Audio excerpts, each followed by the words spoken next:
Hello అండి అందరికీ. ముందుగా అందరికీ తొలి ఏకాదశి పండగ శుభాకాంక్షలండి.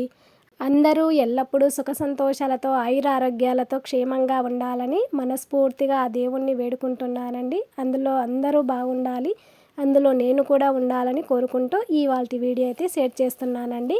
ఇక ఇవాళ పండగ కదా, ఒక నెల అధిక మాసం రావడంతో ఎన్నో రోజులు అయినట్టుందండి. ఎన్నో నెలలు వాయమ్మ ఏంది పండగలే లేవు అన్నట్టు ఉంది.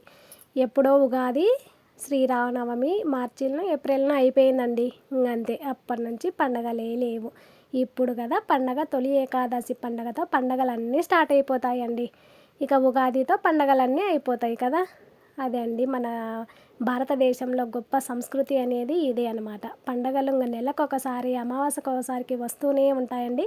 ఇంక మనము రెడీగా సిద్ధంగా ఇండ్లు దులపడాలు, వంటలు చేసుకోవడాలు ఇవన్నీ ఉంటాయండి. నెలకొక పండగ ఇంగ వస్తూనే ఉంటుంది. ఇన్ని రోజులకు పండగ రాలేదు, ఇప్పటి నుంచి స్టార్ట్ అండి. ఈ తొలి ఏకాదశి పండగ నాడు నేను ఏమేం చేసుకున్నాను, ఏం పనులు, ఏ ప్రసాదాలు వంటలు చేసి పెట్టినానో క్లియర్గా లాంగ్ వీడియో అనేది వస్తుంది సాయంత్రం. తప్పక చూసేయండి. ప్లీజ్ సబ్స్క్రైబ్ చేసుకోండి.